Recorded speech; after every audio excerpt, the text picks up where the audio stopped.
دینی رہبر، حقیقی دینی رہبر، وہ اسی زمانے میں بھی اور آج کے زمانے میں دنیا کے کسی بھی نقطے میں ہونے والے ظلم کو اگنور نہیں کرتے، خاموش نہیں۔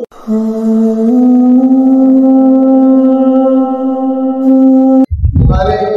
جو دینی رہبر، حقیقی دینی رہبر، وہ اسی زمانے میں بھی اور آج کے زمانے میں دنیا کے کسی بھی نقطے میں ہونے والے ظلم کو اگنور نہیں کرتے، خاموش نہیں۔ اور اسی کی ایک مثال ہم نے ان ایام میں دیکھی، ایک خط لکھا، ایک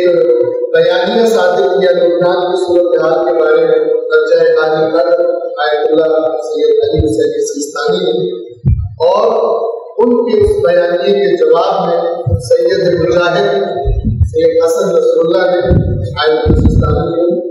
کچھ کلمات سے یاد کیا اور خط کا جواب دیا۔ تذکیر پڑھ کر میں بات کو تمام کروں گا، اس کا اردو ترجمہ آپ کے سامنے پڑھ رہا ہوں۔ پہلے آیت اللہ سیستانی دامت برکاتہ کا لبنان کی صورتحال پر اہم پیغام۔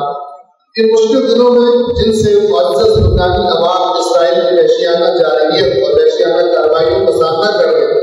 جس میں بڑی تعداد میں ذاتی مواصلاتی آلات کے پھٹنے، بمباری کے نتیجے میں شہریوں حتیٰ کہ خواتین اور بچوں سے بھرے گھروں کو نشانہ بنانا شامل ہے، اور اس کے ساتھ ساتھ دیگر علاقوں میں لبنان کے درجنوں دیہاتوں اور قصبوں پر شدید بمباری کی گئی، جس کے نتیجے میں اب تک بڑی تعداد میں بہادر مزاحمتی جنگجو اور دیگر بے گناہ شہری شہید اور زخمی ہوئے، اور دسیوں ہزار افراد کو اپنے گھروں اور مکانوں سے نقل مکانی کرنا پڑی۔ تو مرجع تبلیغ آیت اللہ علی حسین سیستانی عزیز لبنانیوں کے ساتھ اپنی یکجہتی کا اظہار کرتے ہیں اور ان کی بڑی مشکلات میں ان کے ساتھ تعزیت کا اظہار کرتے ہیں، اللہ تعالیٰ سے ان کی حفاظت اور ان شریروں اور ان کے شرط کو دور کرنے کے لیے دعا کرتے ہیں، اور ان صالح شہداء پر رحمت کی دعا کرتے ہیں، اور زخمیوں کی جلد سے صحت یابی کے لیے دعا کرتے ہیں، اور لبنانی عوام کو اس کے تباہ کن اثرات سے بچانے کے لیے ہر ممکن کوشش کا مطالبہ کرتے ہوئے مومنین سے مطالبہ کرتے ہیں کہ وہ ان کی مشکلات کو کم کرنے اور ان کی انسانی ضروریات کو پورا کرنے کے لیے ہر ممکن تعاون کریں۔ خداوند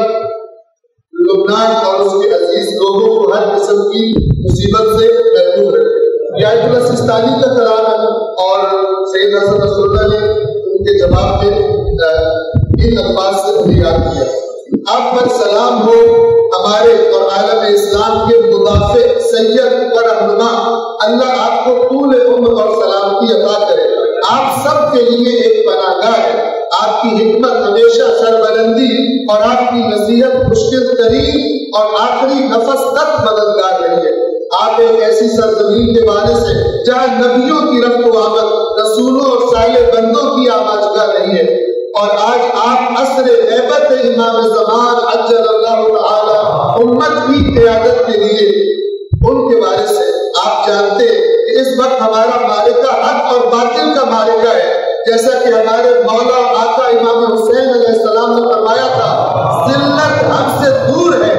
ہم انہی امام علیہ السلام کے نقش قدم پر چل رہے ہیں، اور دشمن کی کثرت اور ان کے نامراد حامیوں کی پرواہ نہیں کرتے۔ اللہ کا وعدہ سچا اور وہی ہمارا مددگار ہے۔ اس محاذ کی مدد کے لیے آپ کے بیان نے ہمارے دلوں کو مسرت بخشی ہے اور یقینی فتح کا حوصلہ بخشا ہے۔ اے فرزند زہرا سلام اللہ علیہا، آپ کا شکریہ، بہادر عراق اور اس کے غیرت مند عوام کا شکریہ جو ہمیشہ سے دین اور عقیدے کے مدافع رہے ہیں۔ آخر میں آپ سے دعا کے طالب ہے تاکہ فتح و شہادت کے اس راستے کو انشاءاللہ مکمل کر سکے۔ یقیناً فتح اللہ کے فضل سے ہماری ہوگی۔ آپ کا سپاہی سید حسن نصر اللہ۔